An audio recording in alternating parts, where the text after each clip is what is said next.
Hi, my name's Keith Cooper for Northlight Images, and in this video I'm going to talk about profiling for the Epson ET-8550. It's the same for the ET-8500, that's just a smaller version of the printer. Now, all these brightly coloured sheets you can see here are profiling targets. Now, I created a whole load of profiles that quite a few people have found useful back when I did the original review of this printer, now over 3 years ago. Now, we just recently got one of these for ourselves. This is nominally for Karen's office, although it's been stuck down here for a while I've been doing some testing. And I decided that since I had lots of papers about, that I've been recently testing some other printers, that I would expand the range of profiles. Now, I'm going to have a quick mention of what papers I've profiled, but I've tried to cover quite a range of papers so that if you look at the specifications for these papers, you may well find that you've got where you are, you have a very similar paper. Why do I say very similar? Because remember, there are only so many actual manufacturers and coaters of papers. So if you want to sell a paper, if I could sell enough paper, I could produce the Northlight range of papers. I could have my branding and logo put on boxes of paper, and they would be top-notch papers and whatever. But they wouldn't be my papers because I'm not a paper maker. I'm just paying for them to be boxed and distributed, and that's where the effort goes in. Anybody can get papers made. It's actually selling them is the difficult bit. But anyway, I've got lots here. I've done a dozen different papers. Now, most of the papers I've profiled, this is my standard test sheet, and this one here is Fotospeed. It's a metallic luster 275 gram. Now, because of the limited nature of this printer, most of these are either profiled using the media setting of premium semi-gloss. One or two are done using premium glossy photo, but premium semi-gloss is the standard one. And the other one, and this is a Canon paper. I've profiled some Canon papers as well.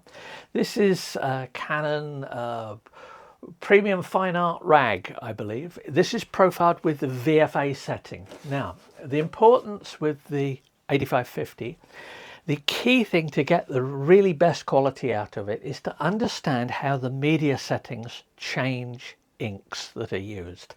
There are 6 inks in this. I printed out this huge great pile and the ink levels have hardly gone down. Now, there are 6 inks in this. There is a pigment black and a dye black. Now, for a paper like this one here, and this is Canon Pro Platinum. This looks really nice. It's a really nice glossy print. With the Pro Platinum, I've printed this using the premium glossy photo paper media setting. That is one of the media settings that uses the dye-based black ink. The VFA media setting is the one that uses both blacks. That means it works very well on matte papers. If you try to use this ink set on this, thinking, I'm going to use the better black, you would get problems where the black would rub off the shiny surface. It wouldn't work with a paper like this. That's why you have to choose the right media settings. So this one here, that's done with that. I say there are about 3,000 patches here. So this is more patches than most companies use when they're doing profiles for paper they distribute. Some use more, some use less on that. But 3,000, I found it fits nicely on an A3 plus page. So that is a glossy paper, and let's have a look. Unfortunately, I can tell here because I can feel them and I can tell the difference between what they are, the different papers from the surfaces. Let's have a look at this one here. Now this one here, that is a Fotospeed paper. It's a cotton etching paper, so etching describes the surface features to it. It's a 305 gram. Now, so it's Fotospeed cotton etching 305. There will be other similar papers around the world. I can normally only test, I do some Red River ones from the States occasionally, but in general I can only test papers from here in the UK. So there we've got a rather nice looking picture. Now, if I put the two next to each other, this is on the premium, on the Canon Pro Platinum, which is which I was very impressed by. There's virtually no gloss differential. There's no bronzing. it just looks good. Now, the gamut on this is not quite as big, obviously, as the Canon Pro 1100 with all its different inks that I was testing recently. However, if you look at the surface finish, because these are dye inks, is actually better on this than it is on the Canon Pro 1100. Now, I would normally choose to print on a paper that didn't show those gloss differential effects quite so much, so not such a high gloss, and there you would see better colours on the Canon. But so you should. That is a 11 ink plus colour optimizer ink, big professional 17-inch printer compared with what Epson sold originally as very much a consumer printer. Now, we've got the two here. Now, I'm not sure with reflections and light. I will try and see. Hopefully this will show some of the differences in the paper, and you'll be able to see a bit. But this matte paper with the matte black ink and the dye colours and the dye black is giving very good results. Now, this has got a bigger gamut as much as anything because the black is deeper. So gamut is nothing more than a volume. It's a boundary condition. Don't worry too much about gamut. It is way overrated as a measure of the quality of papers. There are so many other factors come into it as well. In fact, I would almost say it's not meaningless, because a poor gamut on a paper usually signifies that the paper is not that good with a particular printer. Now, the displays I've got here, I'm running i1 Profiler. This is the ICC XL scanning spectrophotometer I use for reading these sheets. The sheets just run through it and it scans them and reads them. Gets spectral data for all of these patches. By the way, I have stored the MXF reading data for these scans, so if anyone wants to experiment, contact me directly about it. It is stuff that you will need software specifically to use, but if anyone's curious in sort of using it and doing something with it, just let me know. But this is actually running the software running live. It controls this, and I've got some measured patches here, and I've got another measured. This is a screenshot of a different paper. Now, in looking at these two here, the key, I can tell even from this distance without even reading what the paper is, just by looking at this green line, the spectral response, that one is using the dye black and one is using the pigment black. How can I tell that? Because the dye black is much less black at near infrared wavelengths. That shows as this sort of hockey stick shaped graph here, and you can see a lift at the end here, and I'll cut these in where they're appropriate. That tells me that it's a dye-based ink. You get that Canon dye, but any dye-based inks, you tend to get this fall off in the black.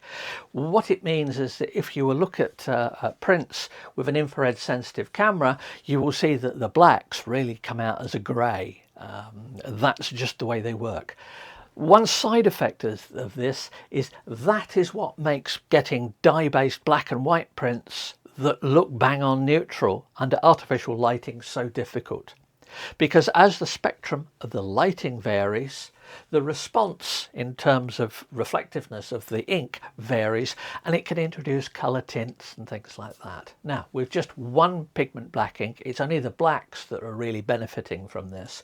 If you go up a bit, and the dye-based blacks are being used, well, you will see a bit of a difference, but that's very difficult to spot. This effect is mostly visible when you try and print black and white.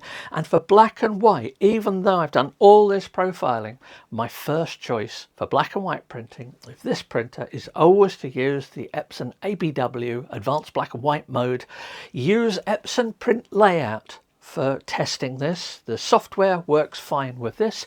The software was originally developed for use with large format printers. So when that software was developed, what is now Epson Print Layout, it was designed for big printers like this P5000 and larger here. So that's what it was aimed at.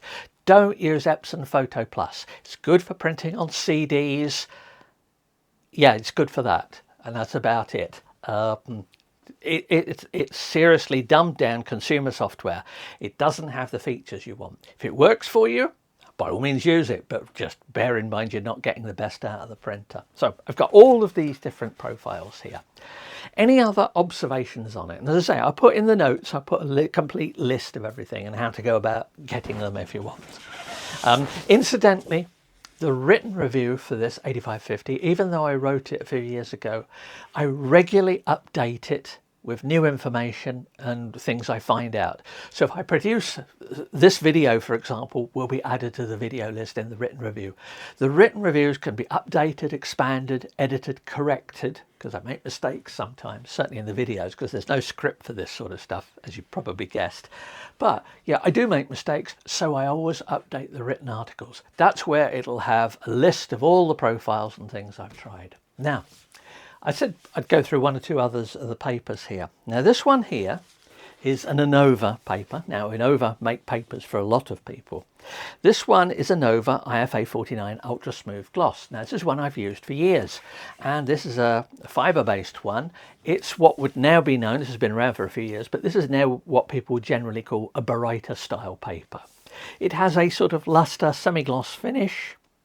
It's smooth finish.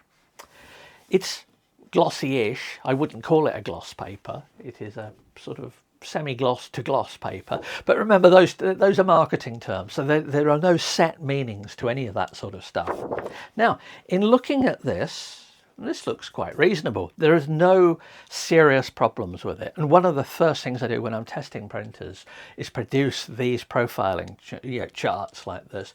These give all of the colours, or in steps, and these tell me whether there's going to be any problems. So I look at these coloured patches to see whether there's any blotchiness, whether there's any ink running or anything like that.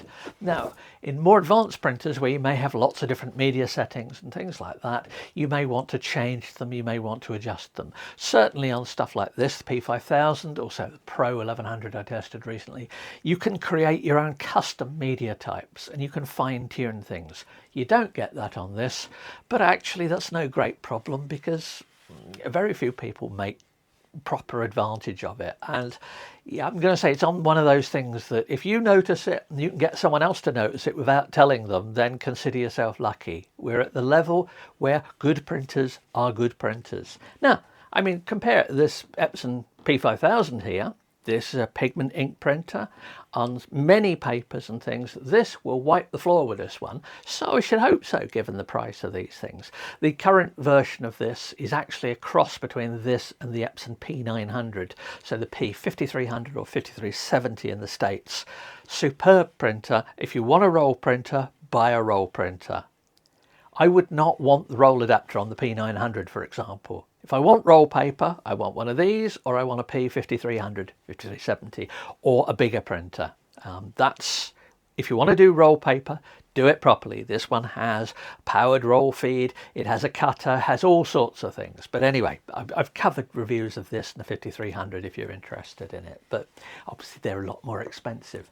One of the advantages of this is that the inks are relatively cheap, and that's why this got my sort of only ever time I've recommended a printer. It's because I realized how many people are put off experimenting by the costs of ink. I've printed these and the ink levels have not even changed.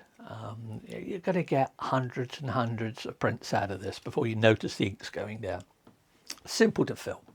But this one here, it's nice, but when I looked at the data here, and also when I produced the profile, and you get those little shapes that that signify the gamut, I noticed that it wasn't quite as even as some of the others. Now that is based on experience, tells me that the paper and ink combination are not optimally matched. Now that doesn't mean I'm getting bad prints from this, far from it. It looks great.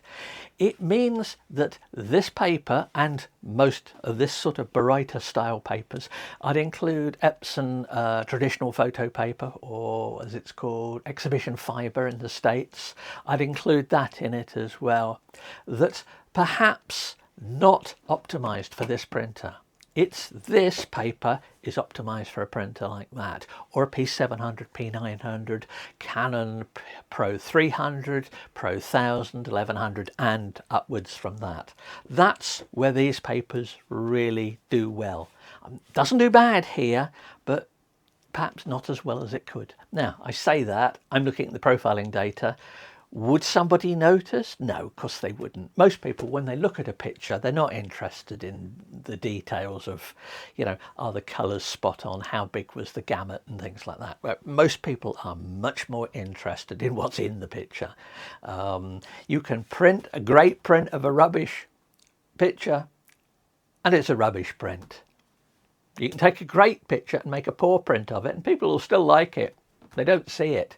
So if you're getting too much into printing and worrying about minutiae, if you're spending too much time with a magnifying glass or microscope or something looking at dots of ink on a page, remember that is not what printmaking is about. It is about making great looking pictures. This is a step on the way to doing it, as are these tools here.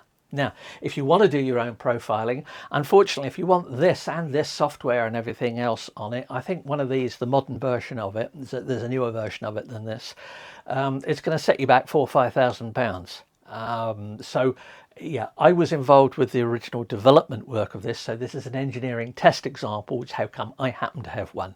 I did not have £5,000 spare to buy myself profiling kit.